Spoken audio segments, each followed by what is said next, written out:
गर्म होने में लगते हैं, तो लिहाजा जो हम लंबी लंबी तकरीरें करने का हमें शौक़ होता है, तो ये दो और बड़ा ज़िक्र खैर किया। तो नजम मज़ारी साहब का मेरा जो इंटरेस्ट है वो क्रिएट हुआ, इनके नेम्स बड़े अट्रैक्ट करते हैं, क्योंकि जो ब्रांड नेम है वो उस ऑनर की या उस सीईओ की जो साइकोलॉजी है उसको प्रेडिक्ट कर रहा होता है। तो जब मैंने इनसे पूछा कि ये चिल्तन क्या है, तो नजम मज़ारी साहब ने कहा ये मेरे इलाके का एक पहाड़ है, उसका नाम चिल्तन है।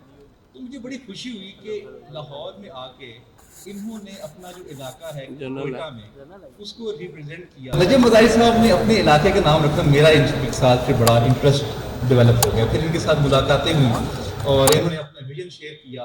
खास तौर पे मुझे इनका एक विजन बड़ा अच्छा लगा। इन्होंने कहा कि हमारे यहाँ जो ऑयल्स हैं उनके नाम नहीं है, तो मैं उन ऑयल्स की जो डिक्शनरी है उसमें नामों का इजाफा करना चाहता हूँ। अब ये बात मैंने पहले अपनी जिंदगी में नहीं सुनी थी। मैंने विजन इनका देखा, सुना, मुझे बड़ा अच्छा लगा। तो तीसरी बात जो इनकी ज़्यादा इंस्पायरेशनल थी वो एरोमा थेरेपी जो ये करते हैं वो मैंने पहले नहीं सुनी हुई थी, जिसमें